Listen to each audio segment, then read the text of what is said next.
نحمده ونستعينه ونستغفره ونؤمن به ونتوكل عليه ونعوذ بالله من شرور أنفسنا ومن سيئات أعمالنا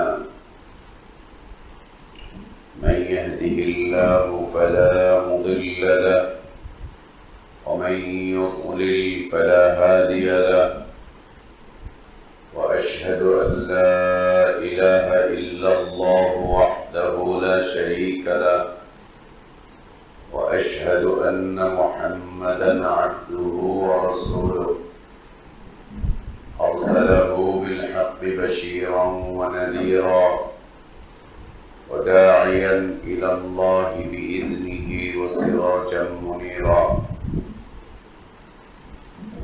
أما بعد فإن أحسن الحديث كتاب الله وخير الهدي هدي محمد صلى الله عليه وسلم وشر الأمور محدثاتها وكل محدثة بدعة وكل بدعة ضلالة وكل ضلالة في النار يا أيها الذين آمنوا اتقوا الله حق تقاته ولا تموتن إلا وأنتم مسلمون يا أيها الناس اتقوا ربكم الذي خلقكم من نفس واحدة وخلق منها زوجها وبث منهما رجالا كثيرا ونساء واتقوا الله الذي تساءلون به والأرحام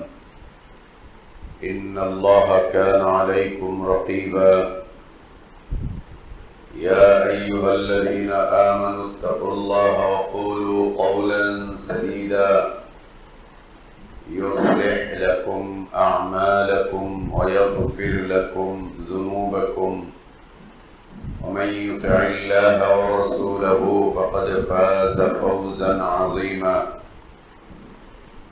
اللهم انفعنا بما علمتنا وعلمنا ما ينفعنا وزدنا علما اللهم إنا نعوذ بك من علم لا ينفع ومن قلب لا يخشع ومن نفس لا تشبع ومن دعوة لا يستجاب لها اللهم آت نفوسنا تقواها وزكها أنت خير من زكاها أنت ولينا ومولاها يا حي يا قيوم برحمتك نستغيث أصلح لنا شأننا كله ولا تكلنا إلى أنفسنا طرفة عين سبحانك لا علم لنا إلا ما علمتنا إنك أنت العليم الحكيم أعوذ بالله من الشيطان الرجيم يا بني آدم قد أنزلنا عليكم لباسا يواري سوآتكم وريشا ولباس التقوى ذلك خير ذلك من آيات الله لعلهم يذكرون يا بني آدم لا يفتننكم الشيطان كما أخرج أبويكم من الجنة ينزع عنهما لباسهما ليريهما سوآتهما إنه يراكم هو وقبيله من حيث لا ترونهم إنا جعلنا الشياطين أولياء للذين لا يؤمنون وإذا فعلوا فاحشة قالوا وجدنا عليها آباءنا الله أمرنا بها قل إن الله لا يأمر بالفحشاء أتقولون على الله ما لا تعلمون সমস্ত প্রশংসা যাবতীয় গুণগান একমাত্র কেবলমাত্র শুধুমাত্র আল্লাহ রব্বুল আলামিন, আহকামুল হাকিমিন, আরহামুর রাহিমিন, ইলাহুল আলামিনের জন্য যিনি আমাদেরকে মুসলিম করে সৃষ্টি করেছেন, যিনি আমাদের জন্য উত্তম হালাল রিজকের ব্যবস্থা করেছেন, যিনি আমাদেরকে বিশুদ্ধ হিদায়াতের পথে আহ্বান জানিয়েছেন, যিনি আমাদেরকে মৃত্যু দিবেন, যিনি আমাদেরকে পুনরায় কিয়ামতের দিন তাঁর সামনে হিসেবের মুখোমুখি করবেন এবং বিশুদ্ধ ঈমান, বিশুদ্ধ আমলের ভিত্তিতে যিনি আমাদেরকে নাজাত আর জাযা দান করবেন, সে আল্লাহর প্রশংসা, যিনি জুমার সালাত আদায়ের জন্য পৃথিবীর শ্রেষ্ঠতম পবিত্রতম স্থান মসজিদে আসার তৌফিক দান করেছেন। আলহামদুলিল্লাহ। অসংখ্য অগণিত সালাত ও সালাম আমাদের প্রিয় নবী, প্রিয় রাসূল, প্রিয় ইমাম, প্রিয় আদর্শ ব্যক্তিত্ব, একমাত্র আদর্শ কেন্দ্রীয় ব্যক্তিত্ব মুহাম্মদুর রাসূলুল্লাহ সাল্লাল্লাহু আলাইহি ওয়া আলিহি ওয়াসাল্লামের প্রতি আল্লাহ সুবহানাহু ওয়া তাআলা যাকে কল্যাণের আধার করে বিশ্ব মানবতার জন্য মুক্তির দূত করে পাঠিয়েছিলেন, যার আদর্শের বাস্তবায়ন করা প্রত্যেক জাতি, ধর্ম, বর্ণ নির্বিশেষে সকল শ্রেণী পেশার মানুষের জন্য ফরজ করে দেয়া হয়েছে, যার আদর্শের বাস্তবায়নই প্রকৃত হিদায়াত, কল্যাণ, নাজাত আর সফলতার পথ। আল্লাহুম্মা সাল্লি আলা মুহাম্মদ ওয়া আলা আলি মুহাম্মদ কামা সাল্লাইতা আলা ইব্রাহিম ওয়া আলা আলি ইব্রাহিম ইন্নাকা হামিদুম মাজিদ। আল্লাহুম্মা বারিক আলা মুহাম্মদ ওয়া আলা আলি মুহাম্মদ كما باركت على إبراهيم وعلى آل إبراهيم إنك حميد مجيد। الحمد لله। আল্লাহ তাবারক ওয়া তাআলার বিশেষ দয়ায়, তার বিশেষ অনুগ্রহে, তার বিশেষ করুণায় আমরা আল্লাহর পক্ষ থেকে আসা সর্বশ্রেষ্ঠ, সর্বশেষ, তার পছন্দনীয় দিনটুকু জানতে, বুঝতে, মানতে চেষ্টা করছি। আল্লাহর কাছে আমাদের দোয়া, আল্লাহ আমাদের এই দিনই জীবনটুকু কবুল করে নেন, আমাদের ভুলগুলো আল্লাহ সংশোধন করে দেন, আমাদের গুনাহগুলো, অন্যায়গুলো, অপরাধগুলোকে আল্লাহ মাফ করে দেন। আল্লাহ আমাদেরকে ঈমান আর ইসলামের প্রকৃত সৌন্দর্যের উপরেই বেঁচে থাকার তৌফিক দান করেন। আল্লাহ আমাদেরকে ঈমান আর ইসলামের পূর্ণতার উপরেই মৃত্যু দান করেন। আল্লাহুম্মা আমিন। সম্মানিত মুসল্লিবৃন্দ,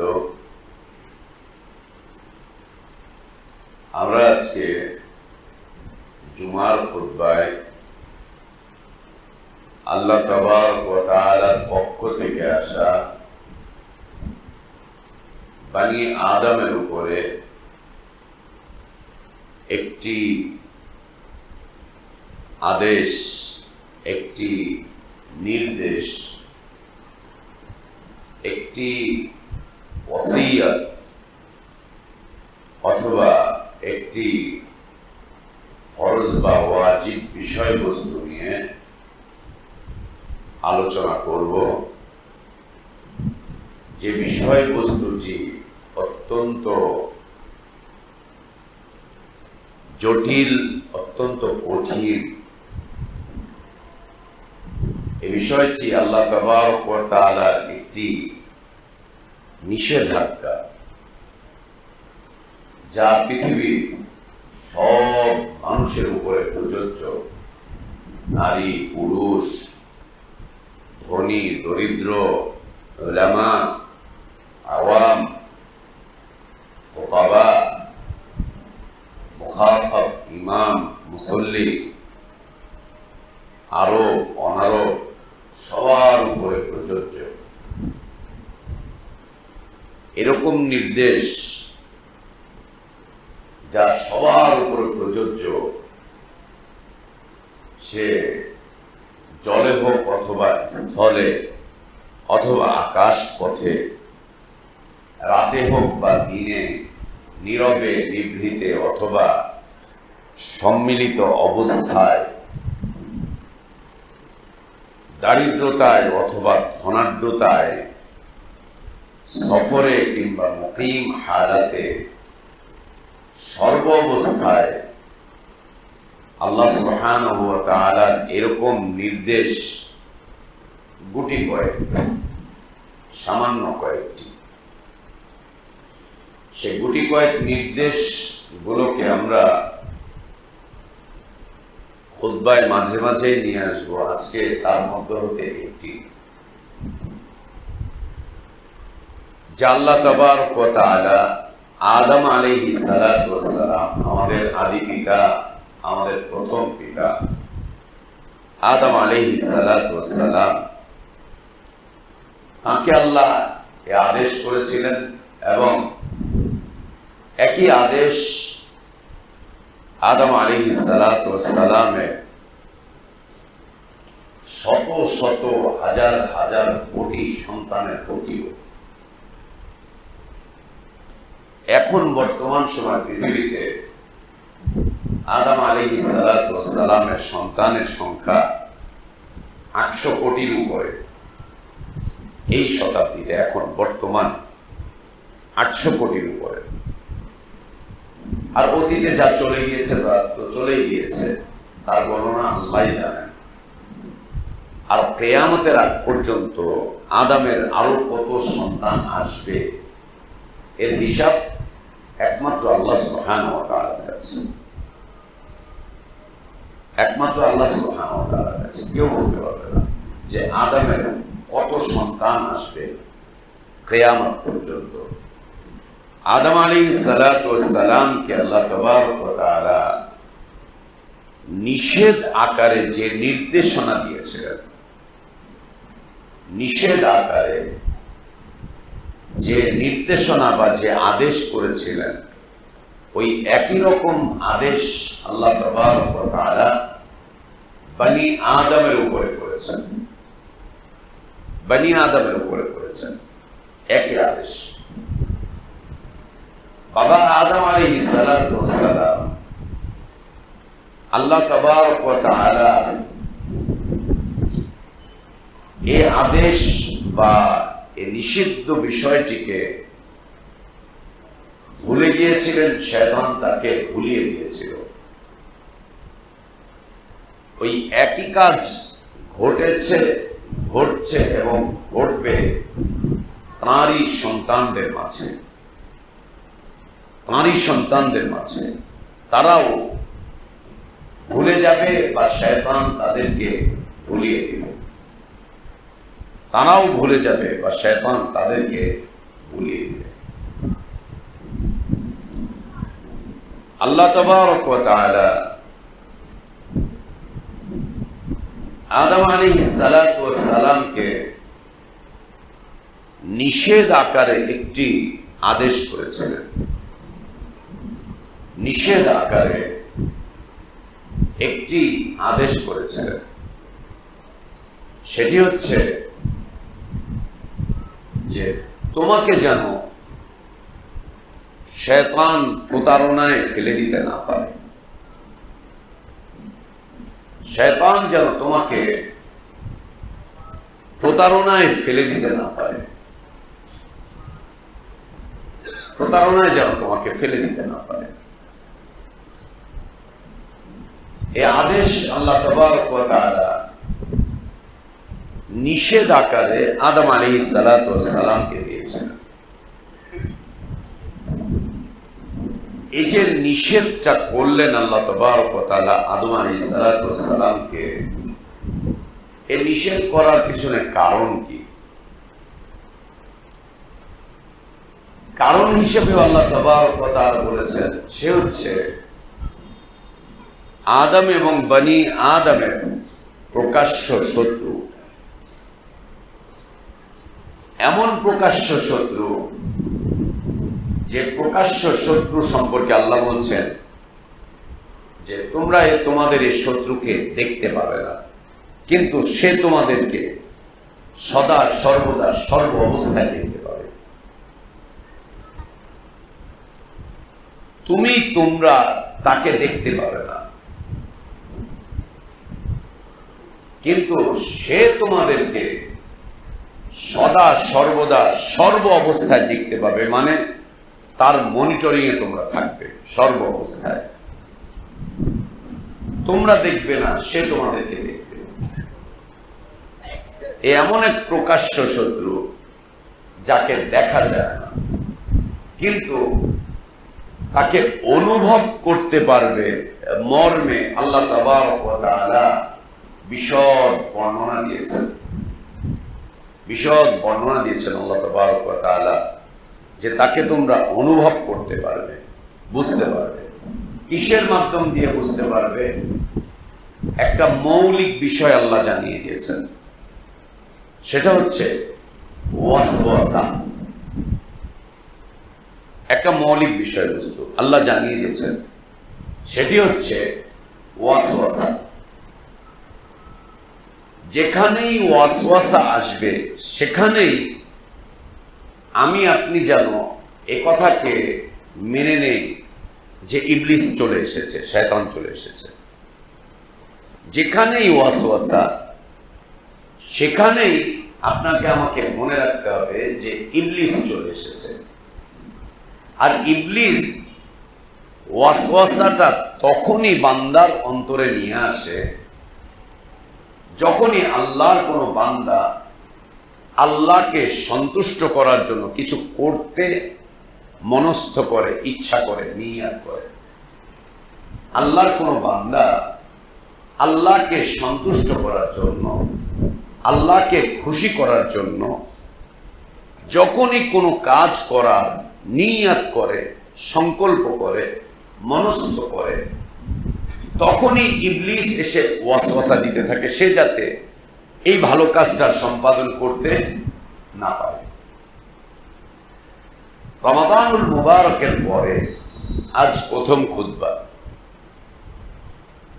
এবং এ খুতবা নিয়ে আসার পিছনে কারণ হচ্ছে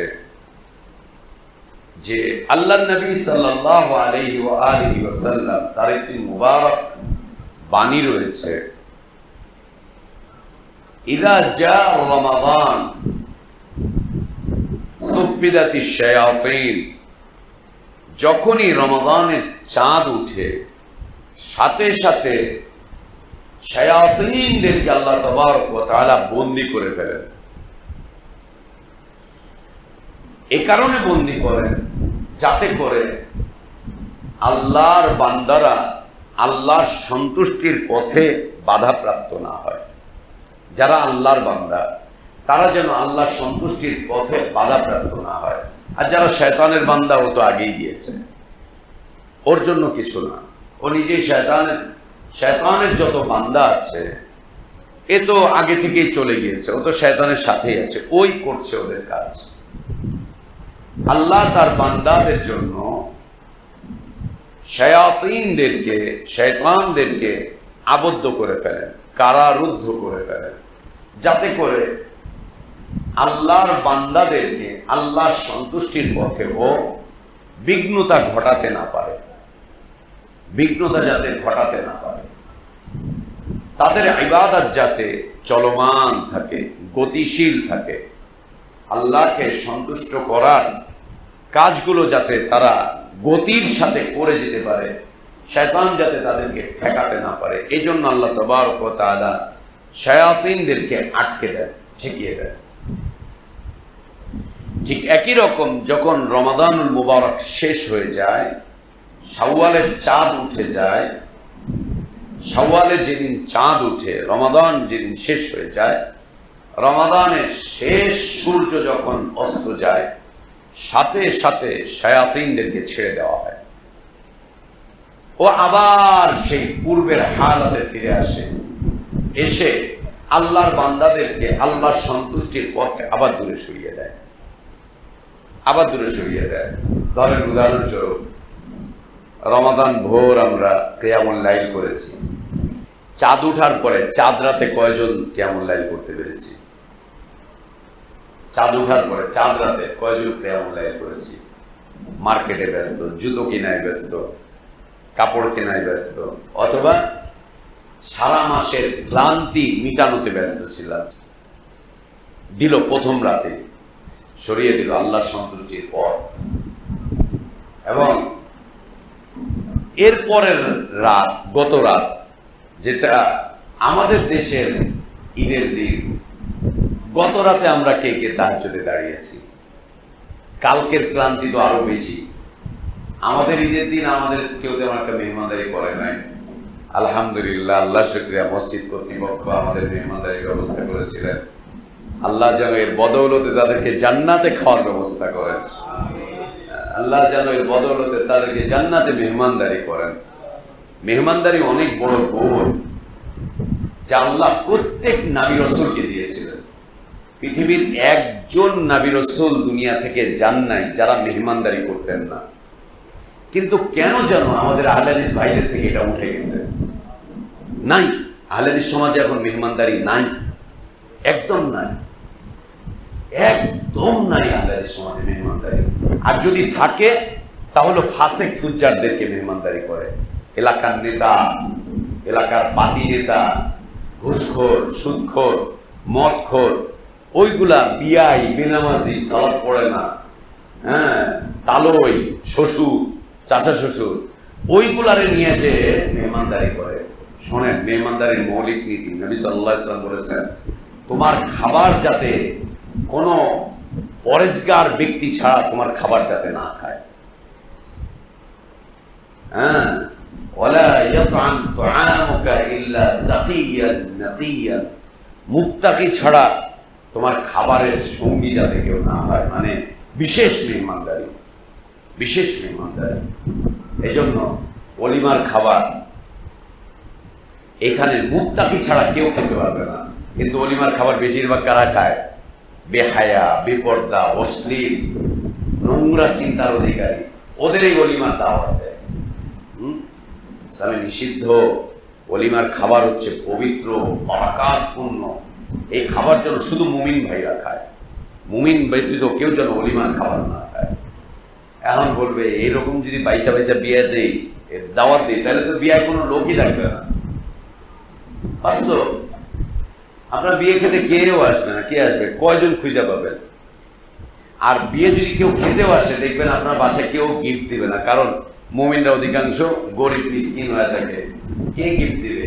বিয়ার যে খরচ, দাওয়াত দেওয়ার আগে চিন্তা করে কারে কারে দাওয়াত দিব, খরচ কি কি উঠবে। আর বিয়ে মেহমানদারি করার পরে যে খরচটা উঠে, রাতের বেলা ওইটা নিয়ে বসে, খরচ কতটুকু উঠলো আর কতটুকু গ্যাপ আছে, পরে দেখা যায় মাশাআল্লাহ যা খরচ করছি তার ডবল উঠে গেছে। আচ্ছা, আলহামদুলিল্লাহ, এরকম মাঝে মাঝে করলেই তো ভালো। ডবল খরচ হয়ে গেছে। হায় মেহমানদারি, কি আফসোস। মেহমানকে দাওয়াত দিয়ে চিন্তা করো কি হাদিয়া আনলো, দাওয়াত দিয়ে চিন্তা করো কি হাদিয়া আনলো, কি খরচ হলো, কি লাভ হলো, কি লস হলো।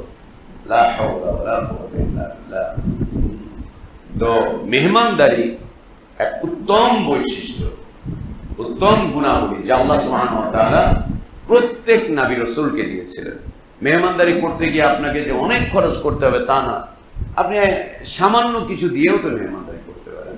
একটা খেজুর, একটা কিশমিশ, একটা বিস্কুট, এক প্যাকেট এনার্জি বিস্কুট এনে আপনার যা আছে তাই 10 জন ভাইকে খাইয়ে দেন, এটাই মেহমানদারি। গরিবের মেহমানদারি আর কেমন হয়? এরকমটাই।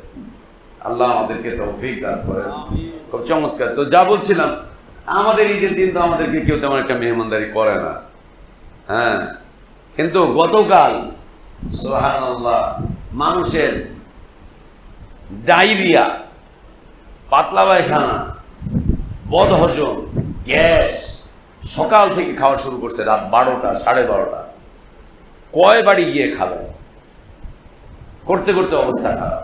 আজকে প্রায় হসপিটালে বমি আর পাতলা পায়খানার রোগী। সকাল থেকে 3টা হাসপাতালে যাওয়া লাগছে, ফ্যামিলির লোকজন গিয়ে হাসপাতালে উপস্থিত। তো বমি পাতলা পায়খানা কি হয়েছে, গতকাল খেয়ে দিয়ে অবস্থা খারাপ। সুবহানাল্লাহ, কালকে এত বেশি খেয়েছে মানুষ, কোথায় তাহাজ্জুদে দাঁড়াবে, কিভাবে তাহাজ্জুদে দাঁড়াবে, কিভাবে সম্ভব? এবং ইবলিসের একটা উক্তি হচ্ছে, সে যে মানুষকে আল্লাহর ইবাদত থেকে দূরে সরায়, দূরে সরাবার একটা মাধ্যম হচ্ছে ও পেট পুরে মানুষকে খেতে আদেশ করে, খা, বেশি করে খা। যখনই পেট ভরে মানুষ খায় তখনই সে দুর্বল হয়ে পড়ে, অলস হয়ে পড়ে। আর যখনই অলস হয়ে পড়ে, দুর্বল হয়ে পড়ে, তখন আর সে আল্লাহর সামনে দাঁড়াবার শক্তি পায় না, শক্তি হারিয়ে ফেলে। আল্লাহর সামনে দাঁড়াবার শক্তি হারিয়ে ফেলে, দাঁড়াতে পারে না। এই জন্য সব নবী রাসূলগণ পেটের 3 ভাগের 1 ভাগ খেতেন, বাকিটা খালি রাখতেন, যাতে করে আল্লাহর সামনে দাঁড়াতে পারেন। পেট পুরে খাওয়া এটা নবী রাসূলদের সুন্নাহর পরিপন্থী, একদম পরিপন্থী। তো এই যে রমাদানের পরে 2-3টা রাত আমাদের কেটে গেল, এই 2-3টা রাত আমরা আল্লাহর সামনে দাঁড়াতে পারি তাহাজ্জুদের জন্য। 2-3 ঘন্টা দাঁড়ানো তো দূরের কথা, 20 মিনিটের জন্য দাঁড়াতে পারি না। অথচ আল্লাহ মুহাম্মদুর রাসূলুল্লাহ সাল্লাল্লাহু আলাইহি ওয়াসাল্লামকে বলেছেন, আমিনাল লাইলি ফাতাহাজ্জাদ বিহি নাফিলাতাল লাক আসা আন ইয়াবআসাকা রাব্বুকা মাকামান মাহমুদা। এই নবী, তুমি রাতে তাহাজ্জুদ আদায় করো, এটা তোমার জন্য নফল। কিন্তু এই নফল আদায় করলে তুমি কি পাবে জানো? আসা আন ইয়াবআসাকা রাব্বুকা মাকামান মাহমুদা, তোমার রব তোমাকে মাকামে মাহমুদে পৌঁছে দিবেন। মাকামে মাহমুদ কোনটা? আমরা আজানের দোয়ায় একটা কথা বলে থাকি, আতি মুহাম্মাদানিল ওয়াসিলাতা ওয়াল ফাদিলা ওয়াবআসহুল্লাহুম্মা মাকামান মাহমুদানিল্লাযী ওয়া'আদতা। আয় আল্লাহ, আপনি মুহাম্মদুর রাসূলুল্লাহ সাল্লাল্লাহু আলাইহি সাল্লামকে ওয়াসিলা দান করেন, ফাদিলা দান করেন। ওয়াসিলা একটা স্থানের নাম, ওসিলা পীর মুরিদের নাম। আপনি মুহাম্মদ সাল্লাল্লাহু আলাইহি ওয়াসাল্লামকে ওয়াসিলা দান করেন, তাকে আপনি ফাদিলাত দান করেন, আর আপনি তাকে মাকামে মাহমুদে পৌঁছান। মাকামে মাহমুদ হচ্ছে জান্নাতুল ফিরদাউসের সর্বোচ্চ স্থান, সর্বোচ্চ স্থান। আপনি তাকে সেইটা দান করেন, মাকামে মাহমুদ দান করেন, যার ওয়াদা আপনি তার সাথে করেছেন। তার মানে তাহাজ্জুদের সালাত আপনাকে মাকামে মাহমুদে নিয়ে যাবে, জান্নাতুল ফিরদাউস নিয়ে যাবে, যে জান্নাত সর্বোচ্চ, যে জান্নাতের উপরে আল্লাহর আরশ, সেই জায়গায় নিয়ে যাবে। কিন্তু গত 2টা রাত আমরা বঞ্চিত, গত 2টা রাত এই ইবাদত থেকে। রমাদানে যা পেরেছি তা পারিনি। কেন? শয়তান ছুটে গিয়েছে, ওকে ছেড়ে দেওয়া হয়েছে। ওকে ছেড়ে দেওয়ার মাধ্যম দিয়ে ও এখন আমাদের শরীরটাকে ক্লান্ত বানিয়ে দিয়েছে, অলস বানিয়ে দিয়েছে, আমাদেরকে ও এখন ঘুম পাড়িয়ে রেখেছে। এবং নবী সাল্লাল্লাহু আলাইহি ওয়াসাল্লাম বলেছেন, মানুষ যখন ঘুমায় তখন শয়তানও তার পাশে এসে শুয়ে পড়ে, ওর নাকের মধ্যে স্থান দেয়, ওর নাকে। শয়তান, আমি আপনি যখন ঘুমাই তখন আমার নাকে, আপনার আমার নাকের ভিতরে এই জায়গাটাতে এসে ও জায়গা করে নেয়, ও এইখানে থাকে। এরপরে শয়তান আমাকে আপনাকে রাতে অলস বানিয়ে দেওয়ার জন্য আমার আপনার হাত পা টিপে দেয়, শরীর টিপে দেয়। এরপরে যখনই ঘুম ভাঙতে চায় তখনই শয়তান আমার আপনার ব্রেনে এসে বলে, এখনো বাকি আছে আধা ঘন্টা, একটু ঘুমিয়ে নে, এখনো আধা ঘন্টা বাকি আছে, এখনো 40 মিনিট বাকি আছে। মোবাইলে অ্যালার্ম দিয়েছেন, অ্যালার্ম বাজতেছে, শয়তান তখন বলে এখনো মসজিদে আজান হয়নি, অপেক্ষা। যে আজান হয়েছে বলছে জামাতের টাইম এখনো 20 মিনিট বাকি আছে, বাস ঘুম পাড়িয়ে রেখে দিল। দিয়ে দিল। শয়তান এসে পাশে জায়গা করে নেয়, শুয়ে থাকে, নাকে স্থান নেয়, ওর শরীরকে মেসেজ করে, অলস বানিয়ে দেয়, ব্রেনের মধ্যে ঢুকে যায়। আপনার ব্রেনের মধ্যেও এসে ওয়াসওয়াসা দিতে থাকে, এখনো সময় হয়নি। ছোটবেলায় আমরা কবিতা পড়েছিলাম না, হয়নি সকাল ঘুমো এখন মা বলবেন রেগে। হ্যাঁ, আমরা যদি না জাগি ভাই কেমনে সকাল হবে? হ্যাঁ, এখানে মা এসে সন্তানকে বলে, এই মায়ের মাধ্যম দিয়ে সন্তানকে শয়তান ওয়াসওয়াসা দেয়, ঘুমায় বা ঘুম, কে সকাল হয় নাই বেটা, ঘুম, ঘুমা। মা রেগে টেগে সন্তানকে ঘুম পাড়িয়ে দেয়। আসলে কোনো দিনদার মায়ের দ্বারা এটা সম্ভব না যে সন্তানকে ভোরবেলায় বলবে এখনো আলো হয় নাই, এখনো সকাল হয় না, তুই এখন ঘুমাচ্ছিস, উঠছিস কেন, ঘুমায় থাক। এটা কোনো দিনদার মা বলতে পারে না। বরং দিনদার মা ভোর হওয়ার অনেক আগেই তার সন্তানকে উঠিয়ে দিবে, বেটা ওঠ, দাঁড়া, অজু করে আয়, আল্লাহর সামনে একটু দাঁড়া, দাঁড়িয়ে আল্লাহর কাছে কিছু বল, আল্লাহর কাছে কিছু প্রার্থনা কর, আল্লাহর কাছে কিছু চেয়ে, আল্লাহর কাছে কিছু চেয়ে নে। এ হচ্ছে দিনদার, ইমানদার, আল্লাহ ভীরু নারীর পরিচয়, যে ভোর হওয়ার অনেক আগে উঠিয়ে দিবে ছেলেকে, মেয়েকে, ওঠ বেটা, অজু করে আয়, যা, আল্লাহর সামনে দাঁড়া, সিজদা কর, আল্লাহর কাছে কিছু চা, কিছু প্রার্থনা কর, কিছু বল, নিজের জীবনের প্রয়োজনগুলো আল্লাহর কাছে চেয়ে, আল্লাহর কাছে চেয়ে। এই মা আমরা এখন কোথায় পাবো? এই মা আমরা কোথায় পাবো? এই মা নাই। এই মা আমরা কোথায় পাবো? এখন কোথায় পাবো? এদেশের মাটি এই মা জন্ম দিতে ব্যর্থ হয়েছে। এদেশের মাটি এই মা জন্ম দিতে ব্যর্থ হয়েছে। এই মা এখন এই দেশে কোথায় পাবো? দু চারটা এরকম মা থাকলে আরবে আছে, এরকম মা দু চারটা থাকলে মদিনাতে আছে, মদিনাতে আছে। দেখাই যায় যে তাহাজ্জুদের আজান হচ্ছে রাতে 3টায়, ছোট বাচ্চাকে হাতে করে ধরে মা নিয়ে চলে এসেছে মসজিদে নববীতে, হাত ধরে, ছোট বাচ্চা, 7-8 বছরের বাচ্চা, তাহাজ্জুদের আজান শুনে মা ধরে ধরে ধরে ধরে নিয়ে মসজিদে চলে এসেছে। মাও মসজিদে গিয়ে তাহাজ্জুদের সালাত আদায় করবে, বাচ্চাকেও মসজিদে ঢুকিয়ে দিচ্ছে, যা বেটা গিয়ে সালাত আদায় কর। আমাদের এই মাটি এ থেকে ব্যর্থ। আমরাও চাই না এরকম মায়ের জন্ম হোক। যদি এরকম মায়ের জন্ম হয় তাহলে এদেশে নেতৃত্ব দিবে কে? নেত্রী হবে কে? নেত্রী হবে কে? যদি এরকম মা এদেশ জন্ম দেয় তাহলে এদেশে নেত্রী হবে কে? কে নেত্রী হবে? এদেশে গায়িকা নায়িকা কে হবে? আমাদের ঈমান হরণকারী কে হবে তাহলে এদেশে?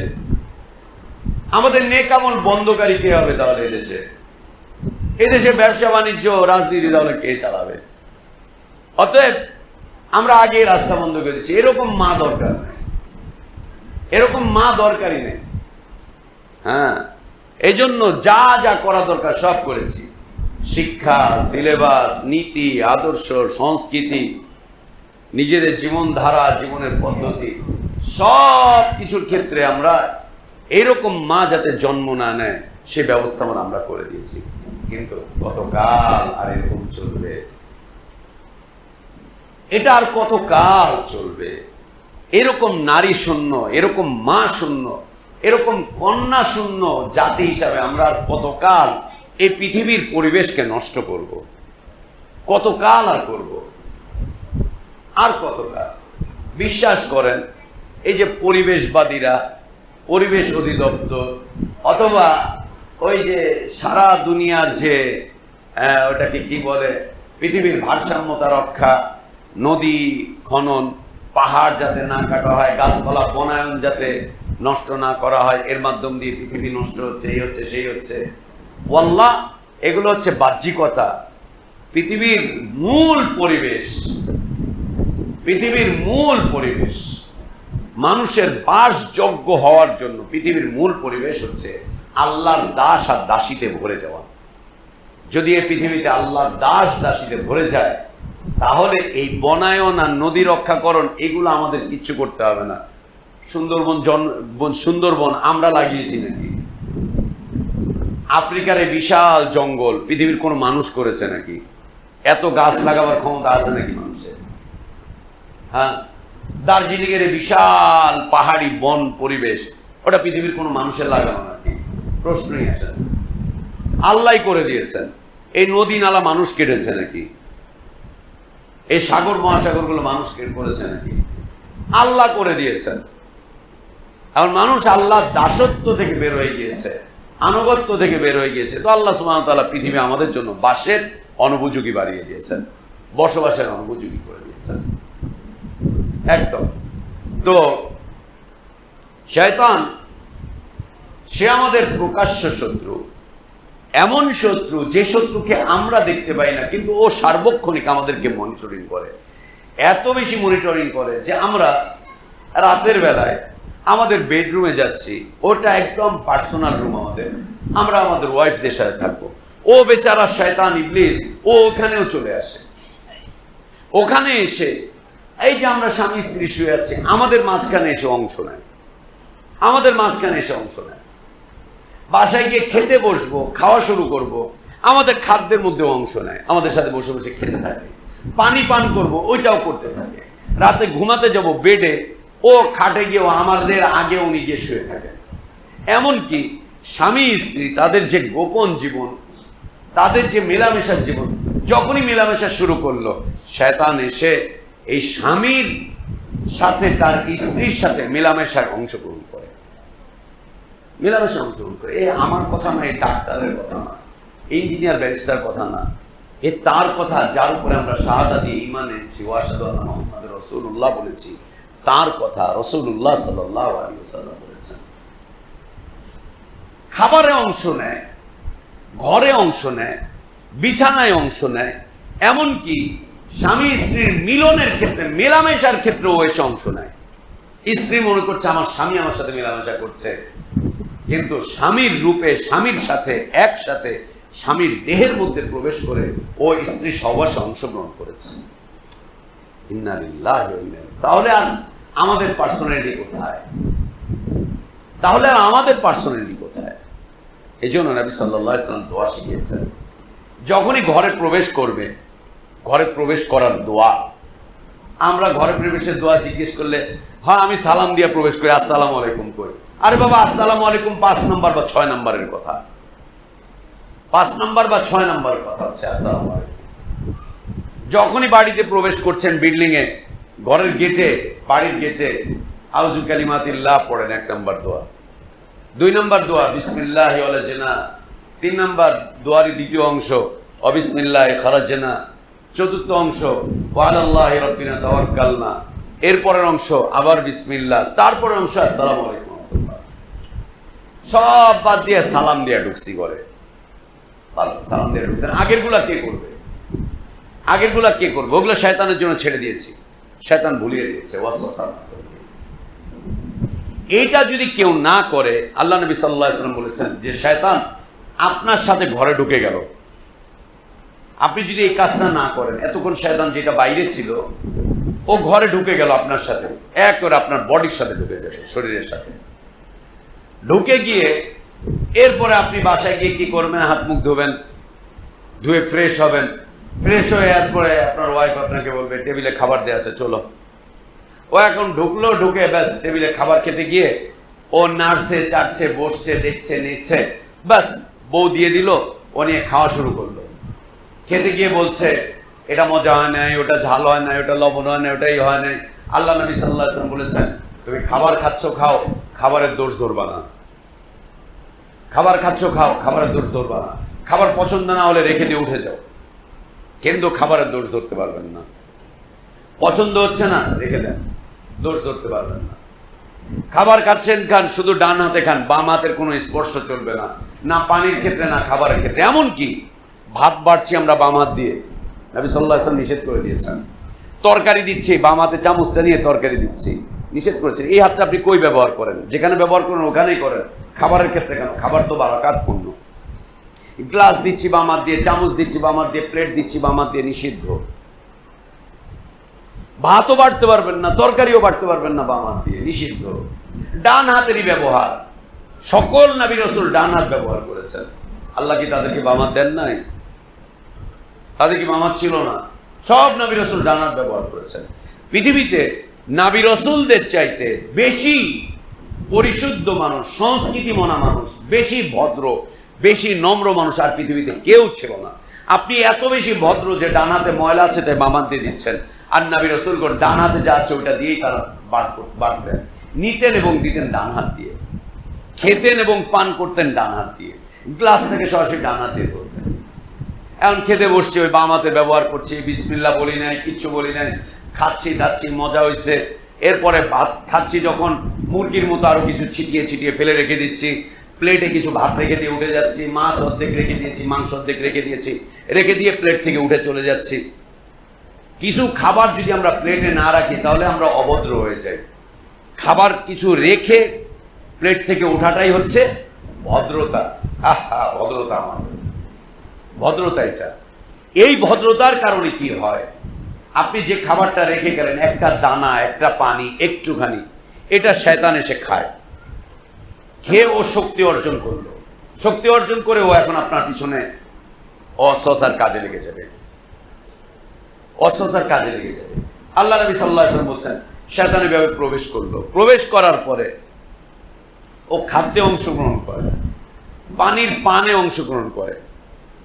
বাম হাত দিয়ে পানি পান করা এটা শয়তানের আলামত, মরবে নবী সাল্লাল্লাহু আলাইহি ওয়াসাল্লাম জানিয়ে দিয়েছেন, বাম হাতে খাওয়া এবং পান করা। কিন্তু আফসোস, আমরা চা খাই বাম হাতে, বিড়ি টানি ডান হাতে, চাটা খাই বাম হাতে, কফি খাচ্ছি বাম হাতে, কলা খাই বাম হাতে, আর ওই সময় বিড়ি টানতেছে ডান হাত দিয়ে, সাত আঙ্গুল দিয়ে বিড়ি ধরে। এই সাত আঙ্গুল, মধ্যমা আঙ্গুল, এই দুই আঙ্গুলের মাঝখানে বিড়ি ধরিয়া টানছে। ইন্না লিল্লাহি ওয়া ইন্না ইলাইহি রাজিউন। সাহাবীরা এই আঙ্গুল উঁচু করে আশহাদু আল্লা ইলাহা ইল্লাল্লাহ। এই শাহাদার এই আঙ্গুল ইহুদিদের কাছে খুব কষ্টের, এই সাত আঙ্গুল ইহুদিদের কাছে খুব কষ্টের, শয়তানের কাছে খুব কষ্টের। এই সাত আঙ্গুলের ইশারা, এই সাত আঙ্গুলের ইশারা যেটা শয়তানের কাছে কষ্টের, সেই আঙ্গুলে আমরা বিড়ি না দিলে বিড়ি খাওয়াই হয় না। বিড়িতে সুখই আসে না, সুখই আসে না। লা ইলাহা ইল্লাল্লাহ। একই হালাত, একই জিন্দগি। শয়তান এসে খাদ্যে অংশগ্রহণ করলো, ও এখন রাতের বেলা বলতে থাকে শয়তান যে এই বাড়িতে আমার থাকারও জায়গা হয়ে গেল, এই বাড়িতে আমার খাওয়ারও জায়গা হয়ে গেল, খাওয়া দাওয়া করে ফেলেছে। ব্যাস, এই বেটা যখন এখন ক্লান্ত হয়ে বিছানায় শুতে যায়, শয়তান তার সাথে চলে যায়, একসাথে একই বিছানায় শুয়ে থাকে। এই লোক যখন রাতে তারপরে তার স্ত্রীর সাথে মেলামেশার জন্য অংশগ্রহণ করে, যদি সে দোয়া না পাঠ করে, আল্লাহর কাছে শয়তানের থেকে আশ্রয় না চায়, তখন শয়তান এই মানুষের রূপ নিয়ে তার স্ত্রীর সাথে সহবাসে লিপ্ত হয়, একই সাথে স্ত্রীর সাথে সহবাসে লিপ্ত হয়। এই জন্যই তো আমাদের সন্তানগুলো তেন্দর, বান্দর, উল্লুক, ভাল্লুক, হ্যাঁ, মদখোর, গাঁজাখোর, ইয়াবাখোর। এই জন্যই তো সন্তান এসে বাপরে ঠাস ঠাস করে চড় মারে, এই জন্যই তো সন্তান বাপের ঘাট ধাক্কা দিয়ে ঘর থেকে বের করে দেয়, এই জন্যই সন্তান বাপের সাথে বেয়াদবি করে, মায়ের সাথে বেয়াদবি করে। আর এখন তো আরো আধুনিকতা, এখন আরো আধুনিকতা, সন্তান মা বাবার সামনে জিনা ব্যভিচার দেখে, দেখার যন্ত্রটা বাপি এনে দিয়েছে, দেখতে থাকে। এই জন্যই উল্লুক, ভাল্লুক, তেন্দর, বান্দর, ইতর, খবিস, বেয়াদব, বেনামাজি, বাপের শরীরে আঘাতকারী সব জন্ম নিচ্ছে। এখন কার ঘরে জন্ম নিচ্ছে? আব্দুল্লাহ, আব্দুর রহমানদের ঘরে, আব্দুল খালেক আর আব্দুল জব্বারের ঘরে, তাদের ঘরে জন্ম নিচ্ছে। সুবহানাল্লাহ। এখন এই যে শয়তান এই কাজগুলো করছে, এই কাজগুলো করছে শয়তান একটা মৌলিক শব্দের মাধ্যম দিয়ে, যে শব্দটা আল্লাহ তাবারক ওয়া তাআলা আদম আলাইহিস সালাতু ওয়াস সালামকে কেন্দ্র করে বলেছিলেন, সেটি হচ্ছে ওয়াসওয়াসা। শয়তান ওয়াসওয়াসা দেয় আল্লাহর বান্দাদেরকে, যে বান্দারা ঈমানের বলে বলিয়ান, ইসলামের আদর্শে আদর্শিত, ইসলামের সুশীতল ছায়ার নিচে যারা অবস্থান করছে, ইসলামী আদর্শে যারা আদর্শবান হয়েছে, ইসলামের সৌন্দর্য দিয়ে যারা নিজেদের জীবনটাকে গড়ার চেষ্টা করছে, এদের কাছে এসে শয়তান ওয়াসওয়াসা দেয়। যারা কুফরির মধ্যে আছে, শিরকের মধ্যে আছে, যারা নাস্তিকতার মধ্যে আছে, যারা আল্লাহর দ্বীনের সাক্ষ্য দেয়নি, যারা আল্লাহ ছাড়া গায়রুল্লাহর ইবাদতের মধ্যে লিপ্ত আছে, ওদেরকে শয়তান কোনো ওয়াসওয়াসা দেয় না, কারণ ও তো চলেই গিয়েছে। ওকে আর শয়তান ওয়াসওয়াসা দেয় না। শয়তান ওয়াসওয়াসা দেয় আল্লাহর বান্দাকে, যে আল্লাহর সন্তুষ্টির পথে আছে, যে আল্লাহকে আরো বেশি সন্তুষ্ট করতে চায়, যে আল্লাহর পথে আরো বেশি এগিয়ে যেতে চায়, যে আল্লাহর দাসত্ব আরো সুন্দরভাবে করতে চায়, আল্লাহর আনুগত্যকে আরো চমৎকার ভাবে মেনে নিতে চায়, তাকে সে শয়তান ওয়াসওয়াসা দেয়। ওয়াসওয়াসা দিয়ে তাকে আল্লাহর সন্তুষ্টির পথ থেকে দূরে সরিয়ে দেয়, একদম দূরে সরিয়ে দেয়। এখন শয়তান এই কাজে কেন লিপ্ত হলো? ওর কি ফায়দা? ও আল্লাহর কাছে ওয়াদা করেছিল, শয়তান আল্লাহর কাছে ওয়াদা করেছিল, আয় আল্লাহ, আমি আপনার যত বান্দা আছে সবাইকে আপনার দাসত্ব থেকে, আনুগত্য থেকে, আপনার সন্তুষ্টির পথ থেকে আমি সবাইকে বাধা প্রদান করব, সবাইকে আমি সরিয়ে দিব।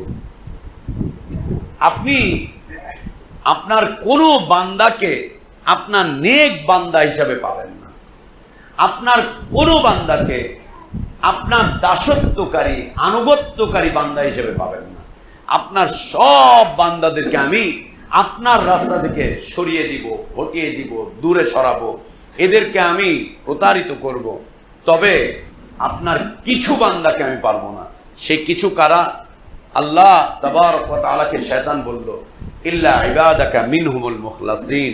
পৃথিবীর শত শত হাজার হাজার কোটি মানুষের মধ্যে গুটি কয়েক মানুষকে আমি প্রতারিত করতে পারবো না।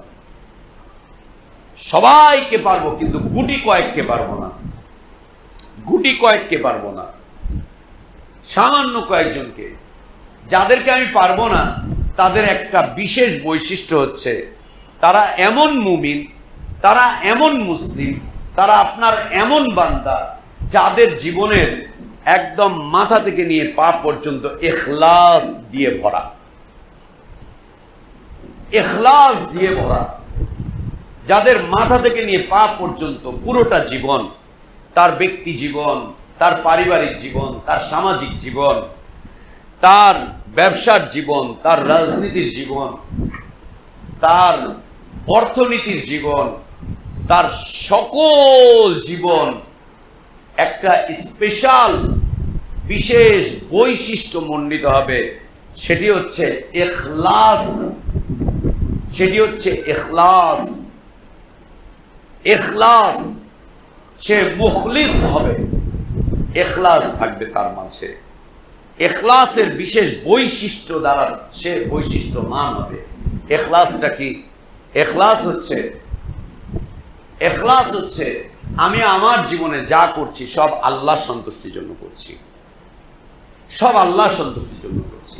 আমি টাকা কামাই করবো আল্লাহর সন্তুষ্টির জন্য, আমি টাকা খরচ করবো এটাও আল্লাহর সন্তুষ্টির জন্য, আমি বিয়ে করবো এটাও আল্লাহর সন্তুষ্টির জন্য, আমি সন্তানের বাবা হব এটাও আল্লাহর সন্তুষ্টির জন্য, আমি রাস্তায় হাঁটবো এটাও আল্লাহর সন্তুষ্টির জন্য, আমি ঘুমাবো এটাও আল্লাহর সন্তুষ্টির জন্য, আমার কিছু বন্ধু বান্ধব থাকবে যাদেরকে নিয়ে আমি চলাফেরা করব।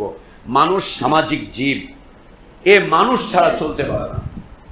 মানুষ সামাজিক জীব, আল্লাহর বিধান এটি।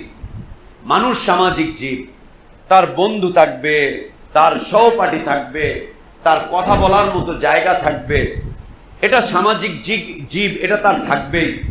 কিন্তু এই যে কাজটা করব, আমার বন্ধু আমি নির্বাচন করব, সারাদিন চলাফেরা করব, উঠবো, বসবো, খাবো, দাবো, ঘুরবো, ফিরবো, যা করব যেই বন্ধুর সাথে যেটাই করব সেটা আল্লাহর সন্তুষ্টির জন্য করব, আল্লাহকে খুশি করার জন্য করব, আল্লাহকে খুশি করার জন্য করব। এমনকি আমি যে শ্বাস নিচ্ছি এটাও আল্লাহর সন্তুষ্টির জন্য, বেঁচে আছি এটাও আল্লাহর সন্তুষ্টির জন্য। যার মর্ম কথা আল্লাহ তাবারক ওয়া তাআলা কোরআনুল কারীমের একটি মশহুর আয়াত, যা আমরা অধিকাংশরাই জানি, তার মাধ্যম দিয়ে আল্লাহ জানিয়ে দিয়েছেন, কুল ইন্না সালাতি ওয়া নুসুকি ওয়া মাহইয়ায়া ওয়া মামাতি লিল্লাহি রাব্বিল আলামিন লা শারীকা লাহু ওয়া বিযালিকা উমিরতু ওয়া আনা আউয়ালুল মুসলিমিন। এই আয়াত আমরা সবাই জানি, কিন্তু এই আয়াত আমরা আমাদের দলের পক্ষে ব্যবহার করি, আমরা আমাদের মতের পক্ষে ব্যবহার করি, আমরা আমাদের তরিকার পক্ষে এই আয়াত ব্যবহার করি, আমরা আমাদের রাস্তায় আমরা আমাদের বিষয় আয়াতকে ব্যবহার করি। বিশ্বাস করেন, এটা আমাদের ব্যক্তিগত ব্যবহারের আয়াত না, এটি ইখলাসের আয়াত। আমার জীবন, আমার মরণ, আমার জীবনের যাবতীয় সব কিছু লিল্লাহি রাব্বিল আলামিন, রব্বুল আলামিনের জন্য, লা শারীকা। সেটার পদ্ধতিটা কেমন? এই ইখলাসের জীবন, এটা আল্লাহর কাছে খুব পছন্দনীয়। আল্লাহর মুখলিস বান্দাদেরকে শয়তান প্রতারিত করতে পারবে না, ওয়াসওয়াসা দিতে পারবে না।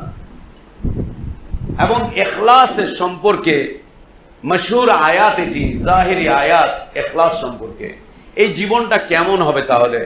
ইন্না সালাতি ওয়া নুসুকি ওয়া মাহইয়ায়া ওয়া মামাতি লিল্লাহি রাব্বিল আলামিন লা শারীকা লাহু ওয়া বিযালিকা উমিরতু আনা আউওয়ালুল মুসলিমিন। এই আয়াতের বাহ্যিক একটা নিদর্শন আমরা পাই কিনা দেখি কোরআন কারীমে। এই আয়াতের বাহ্যিক নিদর্শন হচ্ছে ইব্রাহিম এবং ইসমাঈল আলাইহিমুস সালাতু ওয়াস সালামের জীবন, তাদের দুইজনের জীবন। কোরআনুল কারীমে ইব্রাহিম আলাইহিস সালাতু ওয়াস সালামকে নিয়ে যতগুলো আয়াত আছে, সবগুলো আয়াতকে একত্রিত করে যদি আপনি তার অর্থ পড়েন, অনুবাদ পড়েন, তাহলে পেয়ে যাবেন এই আয়াতের মর্মার্থ, এই আয়াতের বাহ্যিক আমল। বাহ্যিক আমল যদি ইসমাঈল আলাইহিস সালাতু ওয়াস সালামকে নিয়ে যতগুলো আয়াত আছে ওগুলো পড়েন আর ওর তাফসীর পড়েন, তাহলে পেয়ে যাবেন যে এই আয়াতের বাহ্যিক মর্মার্থ এবং এর বাহ্যিক আমল কেমন। সেটা ইব্রাহিম আলাইহিস সালাতু ওয়াস সালাম নিজের জীবন তো পার করলেন, তার সম্পর্কে আল্লাহ তাবারক ওয়া তাআলা সুন্দর আলোচনা করেছেন যে ইব্রাহিম একদিন রাতে সে আকাশের তারার দিকে তাকিয়ে আছে, তারার দিকে তাকিয়ে বলছে, আমার রবকে, মনে হয় ওই তারা ডুবে গেছে, বলছে দূর, ডুবে যায়, এটা আমার রব নাকি, হইতেই পারে না। এরপরে তিনি দেখলেন সুন্দর এক চাঁদ, বলছে এটা মনে হয় রব। চাঁদ ডুবে গেল, বলছে দূর, এটা কি রব নাকি যে ডুবে যায়। এরপরে তিনি দেখলেন বিশাল পাওয়ারফুল সূর্য, বলছে এটাই মনে হয় আমার রব, এটা সবচাইতে বড়। সূর্য ডুবে গিয়েছে, বলছে এই সবগুলো থেকে আমি আমার মুখকে ফিরিয়ে আনলাম, এগুলো একটাও আমার রব হতে পারে না।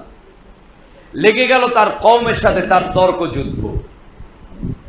একটা পর্যায়ে তিনি তার বাবাকে বলছেন, তার কওমকে বলছেন, তোমরা এগুলো কিসের ইবাদত করো, এগুলো কি আমাদের মাবুদ হতে পারে কিনা, এই না সেই না। বাবার সাথে তর্ক, তার কওমের সাথে তর্ক বিতর্ক। একটা পর্যায়ে তর্ক বিতর্কের ফলাফল এসে দাঁড়ালো, গড়াতে একটা পর্যায়ে ফলাফল এসে দাঁড়ালো, এই ইব্রাহিমকে আর বাঁচিয়ে রাখা যাবে না, এই ইব্রাহিমকে আর ছাড়া যাবে না। তার বাবা সেই সময় ধর্মমন্ত্রী, আর ধর্মমন্ত্রী আমরা বুঝি তো, আকাম কুকামের নেতা হলো ধর্মমন্ত্রী। কুকামের নেতা হচ্ছে ধর্মমন্ত্রী। সারা দুনিয়াতে যত অকাম কুকামের হাড্ডি, এটা হলো এইগুলা, ধর্মমন্ত্রীগুলা অকাম কুকামের হাড্ডি। দিন বোঝে না, ইমান বুঝে না, ইসলাম বুঝে না, মানহাজ বুঝে না, সুন্নাত বুঝে না, বিদাত বুঝে না, হারাম বুঝে না, নীতি বুঝে না, আদর্শ বুঝে না। এগুলো হচ্ছে ধর্ম চালায়। আসলে এদের চালানোর পিছনে কারণ আছে। ধর্ম আর দিন দুইয়ের মধ্যে পার্থক্য আছে। দিন আল্লাহ নাজিল করেছে, ধর্ম হচ্ছে মানুষ বানায়।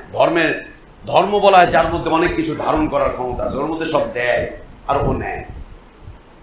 এই আদি যুগ থেকে, আদিকাল থেকে আমরা দেখে আসছি, ইতিহাস বলছে যে ধর্মমন্ত্রী যেগুলা হয়, ইল্লা আমার রাহিমা রব্বি, আল্লাহ যাদের উপরে রহম করেছেন তারা ছাড়া, অধিকাংশ ক্ষেত্রে এই ধর্মমন্ত্রীগুলো হয় হলো ইতর শ্রেণীর মানুষ। নীতি জানে না, ইমান জানে না, ইসলাম জানে না, এগুলা এই পদ ধারণ করে বসে থাকে আর মানুষকে প্রতারিত করে, মানুষকে ধ্বংস করে, মানুষের ইমানকে বরবাদ করে দেয়। ইব্রাহিম আলাইহিস সালাতু ওয়াস সালামের বাবা ছিল সেই সময় ধর্মমন্ত্রী এবং নমরুদের প্রধান ধর্মীয় উপদেষ্টা, অন্যদিকে মূর্তির নির্মাতা, আরেকদিকে মানুষ বলে মূর্তির ব্যবসায়ী। আমার কাছে কোরআন হাদিস পড়ে মনে হয়েছে সে ছিল ধর্ম ব্যবসায়ী এবং মাহবুদের ব্যবসা করত। এখন মূর্তির ব্যবসায়ী আছে না অনেক, বিভিন্ন পূজা আসলে মূর্তি বানায় বিক্রি করে। এটার প্রধান হর্তাকর্তা ছিল ইব্রাহিম আলাইহিস সালাতু ওয়াস সালামের বাপ। তার বাপ, মূর্তির ব্যবসায়ী, ধর্ম ব্যবসায়ী, মাবুদের ব্যবসায়ী, তার ঘরে আল্লাহ নবী দিয়ে দিলেন। আল্লাহু আকবার, আল্লাহু আকবার, তার ঘরে আল্লাহ নবী দিয়ে দিলেন। আল্লাহ চাইলে এমনটাই করেন, হিকমত, সুন্নাত আল্লাহ। এরা সম্মিলিতভাবে সিদ্ধান্ত করলো এই ইব্রাহিমকে আর বাঁচিয়ে রাখা যাবে না, ওকে দৃষ্টান্তমূলক শাস্তি দিতে হবে, যে শাস্তি পৃথিবীতে ইতিহাস হয়ে থাকবে, ইতিহাস হয়ে থাকবে, যে শাস্তি ঐতিহাসিক রায় হয়ে গেল। কি? ইব্রাহিমকে যেন তেন শাস্তি দিয়ে মারা যাবে না, ওর লাশের কোনো অস্তিত্ব রাখা যাবে না, ওর কোনো কবরও যাতে না হয়, এজন্য তাকে আগুনে পুড়িয়ে মারতে হবে। ইব্রাহিমকে আগুনের দিকে ওরা নিয়ে যাচ্ছে, ইব্রাহিম আলাইহিস সালাম কিচ্ছু বলেন না, একবারও প্রাণ ভিক্ষা চাইলেন না, ওদেরকে বললেন না আমি ভুল করে ফেলেছি, আমাকে ছেড়ে দাও, আমাকে ছেড়ে দাও, আমি এই দেশ থেকে চলে যাবো, যাও, অথবা তোমাদের সাথে আপোষ করছি, অসুবিধা নেই, আমরা যেটা করি। সুবহানাল্লাহ, সুবহানাল্লাহ। 2018 সালে জেলে গেলাম, 5.5 মাস জেল খাটলাম। ওইখানে গিয়ে কত মুজাহিদ ভাইদের দেখছি যারা টকবগে গরম নারায়ে তাকবীর জিন্দাবাদ করে, জিহাদ করে একেবারে ফাটায় ফালায়। ওইখানে গিয়ে দেখছি ওগুলা সলাতো পড়ে না, দাড়ি শেভ করে ফেলাইছে, গরম তরিকা। আরে বাবা রে বাবা, জিহাদ কাকে বলে? ওইখানে জেলে গিয়া দেখলাম ওইগুলারে দেখছি গিয়ে দাড়ি নেই। কি বাবা তোমার দাড়ি কই? আরে পরিস্থিতি ভালো না তাই দাড়ি শেভ করছি। কেন? আরে দাড়ি রাখলে পরে অনেক ঝামেলা, মানুষের জঙ্গি বলে, এই বলে সেই বলে। বুঝলাম তোমার মতো মুজাহিদের কারণে দেশে জিহাদের এই হালাত, তোমার মতো মুজাহিদের কারণে দেশে জিহাদের এই হালাত। দাড়ি শেভ করে ফেলছে, দাড়ি নাই, একদম দাড়ি ক্লিন শেভ। কি হয়েছে? পরিস্থিতির কারণে, পরিস্থিতির শিকার, দাড়ি শেভ করছে। আর সলাতো পড়ে না, আর বিড়ি টানতেছে জেলের ভিতরে। কেন? বলে আমার উপর থেকে যাতে জঙ্গিবাদের এই দোষ চলে যায়, এই জন্য দাড়ি শেভ করছে, সলাত বন্ধ করছে, বিড়ি টানতেছে। হ্যাঁ, এই হলো মুজাহিদদের হালাত। জেলে গিয়ে দেখছি। আর আপনারা তো মাশাআল্লাহ অনেক জিহাদ হচ্ছে, ফেসবুক কমেন্ট শেয়ার, লেকচার, হ্যান ত্যান। এই লেকচার দিয়ে এগুলোই তৈরি হয়েছে, এগুলোই তৈরি হয়েছে। এবং জেলে গিয়ে দেখছি এই মুজাহিদ যেগুলো জিহাদের নাম নিয়েছে, এগুলো সব ওইখানে গিয়ে এক তো দিন ছাড়ে আবার ওইখানে গিয়ে আহলে কোরআন হয়ে গেছে, হাদিস অস্বীকারী। দিনের কোনো খবরই নেই। বেটা জিহাদ অনেক পরের কথা, জিহাদ পরে কর বেটা, আগে দিন শেখ, দিন বুঝ। গরম গরম লেকচার শুনে ইমান নষ্ট করতে যাও না, গরম লেকচার শেয়ার করতে যাও না, ইমানি লেকচার শেয়ার করো, ইলমি লেকচার শেয়ার করো। গরম বক্তব্য শুনে একেবারে ফালাইতে ফালাইতে অবস্থা খারাপ। ও বোঝেও না যে কে কোত্থেকে কি দিতেছে, কোত্থেকে কি হচ্ছে। সুবহানাল্লাহ। ইব্রাহিম আলাইহিস সালাতু ওয়াস সালামের ব্যাপারে দৃষ্টান্তমূলক শাস্তি, আগুনে ফেলে দাও যাতে ওর লাশ খবর না পাওয়া যায়। ইব্রাহিম আলাইহিস সালাতু ওয়াস সালামকে আগুনের দিকে নিয়ে যাওয়া হচ্ছে। মালায়েকা এসে বলছেন, ইব্রাহিম কোনো সাহায্য সহযোগিতা কিছু করব?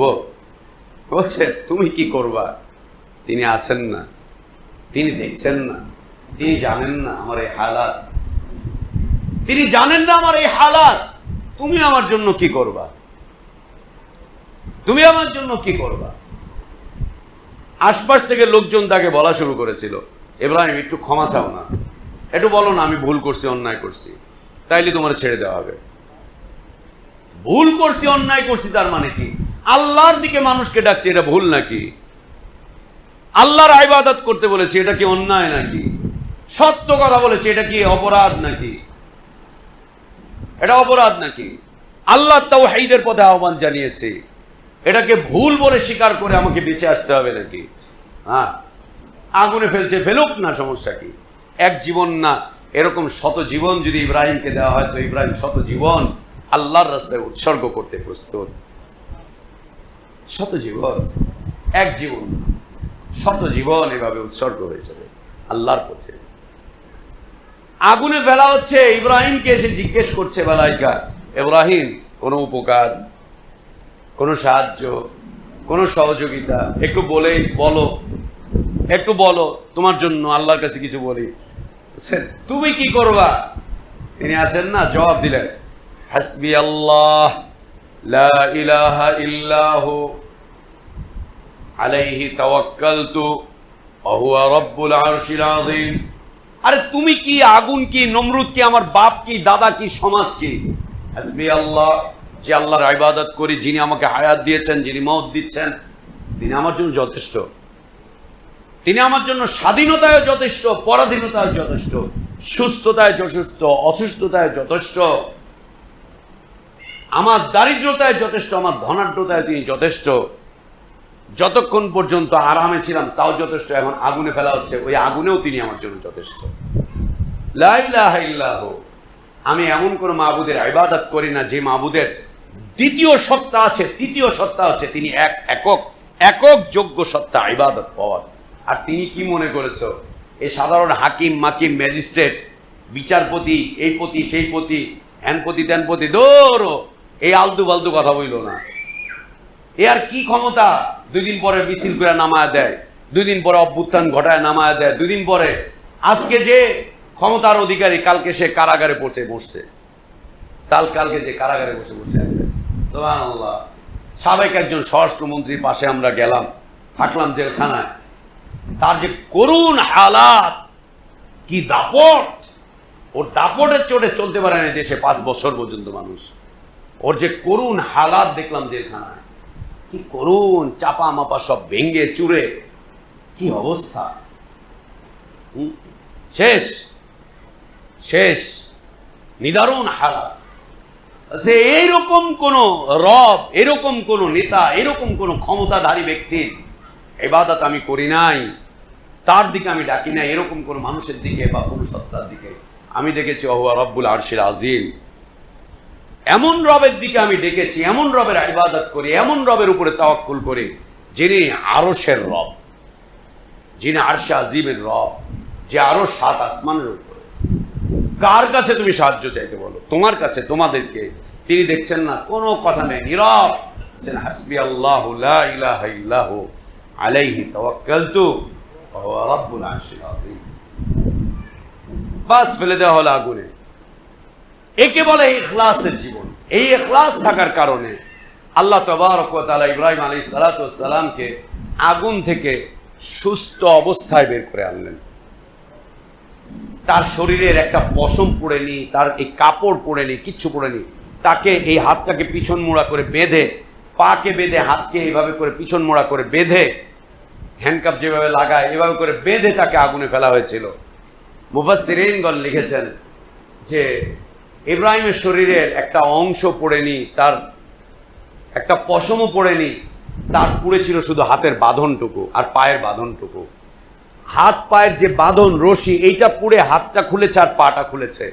আগুনকে আল্লাহ আদেশ করলেন, এই আগুন আমার ইব্রাহিমের জন্য শীতল হয়ে যাও, আরামদায়ক হয়ে যাও। ইব্রাহিমের গরমেও যেন কষ্ট না হয়, আবার এমন ঠান্ডা হয় না যে ইব্রাহিমের সর্দি লাগে, কষ্ট লাগে, নিউমোনিয়া হয়। আমার ইব্রাহিমের জন্য শীতল হয়ে যাও। বাহ্যিকভাবে আগুন আর ভিতরে হচ্ছে এসি।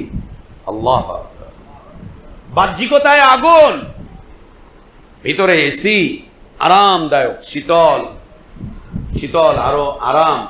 এসির যে মর্যাদা এখন বুঝবো। এই যে গরম পড়তেছে, এখন বুঝবো রাতে ঘুমাতে একটু এসি চালালে কি আরামটা লাগে। বাইরে অনেক গরম, ভিতরে ঠান্ডা।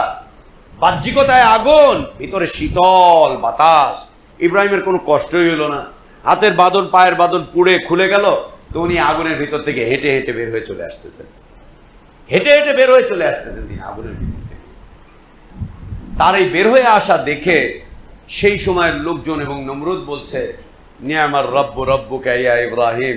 এই ইব্রাহিম, তুমি যে রবের দিকে ডাকো, যে রবের ইবাদত করো, যে রবের উপরে ঈমান আনো, যে রবের উপরে তুমি তাওয়াক্কুল করো, সেই রব কতই না উত্তম, কতই না চমৎকার, কতই না ক্ষমতাধর, কতই না তৃপ্তিদায়ক সেই রব, যে রব তোমাকে একদম সুস্থ অবস্থায় আগুনের ভিতর থেকে বের করে আনছেন। সব হাঁ হয়ে গেছে। মুখলিস বান্দাদের জীবনটা এরকমই হয়। আল্লাহ ফলাফলটা এরকমই দেন এখলাসের ফলাফল এরকমই হয়। এটা হচ্ছে এখলাসের জীবন।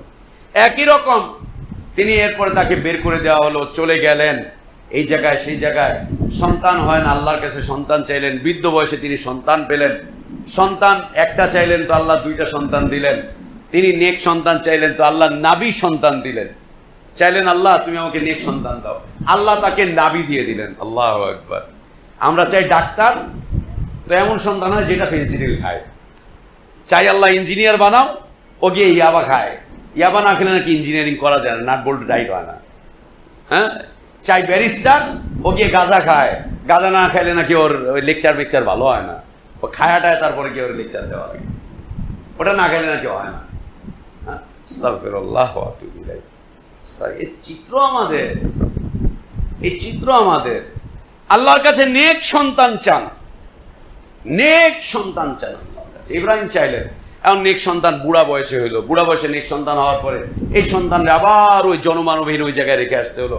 কিছুদিন পরে যখন সন্তান বড় হয়েছে, হাঁটতে চলতে শিখেছে, ও এখন যুবক, যখন তার মধ্যে বোধগম্যতা চলে এসেছে, শক্তি চলে এসেছে, বুঝার বয়স হয়েছে, সব কিছু এখন তার মধ্যে পাওয়ার চলে এসেছে, এমন সময় আল্লাহ ইব্রাহিমকে স্বপ্ন দেখালেন যে ইব্রাহিম তোমাকে তোমার বেটাকে জবাই করতে হবে, ছেলেকে। বুড়া বয়সের সন্তান, তাও আবার এখন এতদিন লালন পালন কিছু করতে, এখন জবাই করতে হবে। আল্লাহু আকবার। এসে বেটাকে বলছেন, বেটা আমি তো স্বপ্ন দেখছি তোমার আমি আল্লাহর জন্য কোরবানি করতেছি, তুমি কি বলো? সন্তান জবাব দিচ্ছেন, বাবা আমাকে জিজ্ঞেস করছো কেন, জবাইটা করে দাও। আমাকে জিজ্ঞেস করছো কেন, জবাইটা করে দাও না, আল্লাহর নামে জবাই করে দাও না, আমাকে জিজ্ঞেস করার কি হলো? বলছেন, বেটা আমি তোমাকে জবাই করা স্বপ্ন দেখেছি। সে বাবা জবাই করো, তুমি আমাকে সাবিরিনদের অন্তর্ভুক্ত পাবে। আমি নড়বো না, চড়বো না, চিল্লাবো না, আর্তনাদ করবো না, আমি বাঁচতে চাইবো না, আমি উঠে দৌড় দিব না, কিচ্ছু না, তুমি জবাই করে দাও না আমাকে। এ হচ্ছে মুসলিমদের ইখলাসের জীবন। নিজের গলাটাও আল্লাহর রাস্তায় কাটাবে, নিজের পুরো বডিটা আল্লাহর রাস্তায় জ্বালিয়ে দিবে, ইচ্ছা করে না, স্বেচ্ছায় না, আল্লাহ যদি চান তাহলে। আবার এটা বলার সুযোগ নাই যে এখন আপনি স্বপ্ন দেখবেন আপনার পোলারে জবাই করতেছেন, বাচ্চারে গিয়ে বলবেন বেটা তোরে জবাই করতে স্বপ্ন দেখছি, চল ঈদুল আজহা তোরে জবাই করে দিই। এ টাঙ্গাইলে হয়েছিল না গত কয়েক বছর আগে, 2008 সালে না 9 সালে, কোন এক বদমাইশ গাঁজাখোর ওরস করে, ও স্বপ্ন দেখছে আল্লাহ ওরে বলছে তোর পোলারে জবাই কর তুই। ও কোরবানি ঈদের নামাজ পড়ে এসে ওর বউরে বলছে যে পোলারে সাজায় গুছা দাও। কি হয়েছে? না, ওরে ঘুরতে লয়ে যাবো, নিয়ে যে বাড়ির পাশে নিয়ে যে জবাই করেছে। কি হয়েছে? আল্লাহ আমার স্বপ্নে দেখাইছে পোলারে জবাই করতে হইব, এইটা করলে পরে আমি ইব্রাহিমের মতো হয়ে যাবো। শয়তান যেন কোথাকার, ইবলিস তোর। আমি এগুলো, ওটা আল্লাহর নাবির জন্য ছিল। একে বলে ইখলাসের জীবন। ইবলিস আল্লাহকে বলছে, আল্লাহ তোমার মুখলিস বান্দাদেরকে আমি কিছুই করতে পারবো না, তোমার মুখলিস বান্দাদেরকে আমি কিছুই করতে পারবো না। এবং মুখলিস বান্দা হবে কোটি কয়েক, সামান্য কয়েকজন। আল্লাহ আমাদেরকে শয়তানের আক্রমণ এবং ওয়াসওয়াসা থেকে বাঁচার তৌফিক দান করেন। বারাকাল্লাহু লানা ওয়া লাকুম ফিল কুরআনিল আযীম ওয়া নাফা'নি ওয়া ইয়্যাকুম বিমা ফীহি মিনাল আয়াতি ওয়ায যিকরিল হাকীম। আকুলু মা তাসমাউন ওয়া আস্তাগফিরুল্লাহ লি ওয়া লাকুম ওয়া লিসাইরিল মুসলিমিনা মিন কুল্লি যামবিন ফাস্তাগফিরুহু ওয়া তুবু ইলাইহি ইন্নাহু গফুরুর রাহিম। আলহামদুলিল্লাহি রাব্বিল আলামিন ওয়াল আকিবাতু লিল মুত্তাকিন ওয়া লা উদওয়ানা ইল্লা আলাল যালিমিন। وأشهد أن لا إله إلا الله وحده لا شريك له له الملك وله الحمد يحيي ويميت وهو على كل شيء قدير إله الأولين والآخرين. وأشهد أن محمدا عبده ورسوله وصفيه وخليله صلى الله عليه وعلى آله وأصحابه وبارك وسلم تسليما كثيرا إلى يوم الدين. সম্মানিত উপস্থিতি, শয়তান যাতে আমাদেরকে আমাদের ভালো কাজগুলো থেকে বিরত রাখতে না পারে, আমাদের ভালো কাজগুলোকে যেন বন্ধ করতে না পারে, সে ভালো কাজ হোক না ছোট, হোক না অল্প, এটা যেন দাওয়াম থাকে। আল্লাহ নবী সাল্লাল্লাহু আলাইহি ওয়াসাল্লাম বলেছেন, আহাব্বুল আ'মালি ইলাল্লাহি আদওয়ামুহা ওয়া ইন কাল্লাত। আল্লাহ ওই আমলগুলোকে খুব বেশি ভালোবাসেন যে আমলগুলো ধারাবাহিকভাবে চলমান থাকে। রমাদানে দান করেছেন, এখনো যেন দান অব্যাহত থাকে। রমাদানে ফরজ সিয়াম রেখেছেন, এখনো যেন নফল সিয়াম অব্যাহত থাকে। শাওয়ালের 6টা সিয়াম আল্লাহ নবী সাল্লাল্লাহু আলাইহি ওয়াসাল্লাম বলেছেন, কেউ যদি এটা রাখে তাহলে সে যেন সারা বছর সিয়াম পালন করলো, সে যেন সারা বছর সিয়াম পালন করলো। যদি কারো কাজা সিয়াম থাকে, কাজা সিয়ামও রাখবো। এবং শাওয়ালের ছয়টা সিয়ামকে আমরা পালন করব। ধারাবাহিকতার প্রয়োজন নেই, সারা মাসে যেভাবে ইচ্ছা আপনি সেভাবে 6টা সিয়াম পালন করতে পারেন, আল্লাহর জন্য করেন। রমাদানে যে ভালো আমল করেছেন, কিয়ামুল লাইল করেছেন, প্রথম রাতে করেন আর শেষ রাতে করেন, একে ধারাবাহিকতা বজায় রাখেন। রমাদানে মসজিদে জাগ্রত ছিলেন, মসজিদকে জাগ্রত রেখেছিলেন, রমাদানের পরেও মসজিদকে জাগ্রত রাখেন। আল্লাহ খুব পছন্দ করেন ওই আমলগুলোকে, যে আমল বন্ধ হয় না, ধারাবাহিকতার সাথে চলমান থাকে ধারাবাহিকতার সাথে। এই আমল যেন কখনো বন্ধ না হয়। শয়তানের কাজ হচ্ছে আমাদের নেক আমলকে বন্ধ করে দিবে, ভালো কাজকে বন্ধ করে দিবে, ভালো কাজ থেকে আমাদেরকে দূরে রাখবে, এবং দূরে রাখার মাধ্যম হচ্ছে ওয়াসওয়াসা। এবং শয়তান নেক মানুষদের অন্তরে ওয়াসওয়াসা দিয়ে থাকে। ওয়াসওয়াসার মাধ্যম দিয়ে শয়তান মানুষকে আল্লাহর পছন্দনীয় কাজগুলো বন্ধ করে দেয়, দূরে সরিয়ে দেয়, বিভিন্নভাবে মানুষকে প্রতারিত করে দেয়, যার মাধ্যম দিয়ে বান্দা একটা পর্যায়ে আল্লাহর দাসত্ব হারিয়ে ফেলে, আল্লাহর আনুগত্য হারিয়ে ফেলে, আল্লাহ তাবারক ওয়া তাআলার পছন্দগুলোকে হারিয়ে ফেলে, আল্লাহর প্রিয় হওয়ার রাস্তাগুলোকে একটা পর্যায়ে হারিয়ে ফেলে। আল্লাহ আমাদেরকে অবস্থা থেকে হেফাজত করেন। আল্লাহ চাইলে ধারাবাহিকভাবে মাঝে মাঝেই হয়তো আমরা শয়তানের এই আক্রমণ, শয়তানের ওয়াসওয়াসা নিয়ে জুমার খুতবায় আলোচনা পেশ করব। আল্লাহ যেন আমাদেরকে শয়তানের ওয়াসওয়াসা থেকে বাঁচান, শয়তানের আক্রমণ থেকে বাঁচান। আল্লাহ যেন নেক আমলগুলোকে ধারাবাহিকভাবে সম্পাদন করার তৌফিক আমাদেরকে দান করেন। আল্লাহুম্মা আমিন। আল্লাহুম্মা আইজ্জিল ইসলাম ওয়াল মুসলিমিন ওয়া আযিল্ল শিরকা ওয়াল মুশরিকিন ওয়া দাম্মির আ'দাকা আ'দা'দ-দ্বীন। اللهم اجعل هذا البلد آمنا مطمئنا وسائر بلاد المسلمين. اللهم انصر إخواننا المسلمين المستضعفين في كل مكان. اللهم انصر إخواننا في فلسطين وفي الكشمير وفي الشيشان وفي كل مكان يا أرحم الراحمين. ربنا آتنا في الدنيا حسنة وفي الآخرة حسنة وقنا عذاب النار. ربنا تقبل منا إنك أنت السميع العليم وتب علينا إنك أنت الغفور الرحيم. عباد الله رحمكم الله، إن الله يأمركم بالعدل والإحسان وإيتاء ذي القربى وينهى عن الفحشاء والمنكر والبغي يعظكم لعلكم تذكرون. فاذكروا الله العظيم الجليل يذكركم واشكروه على نعمه يزدكم ولذكر الله أكبر. الله يعلم ما تصنعون.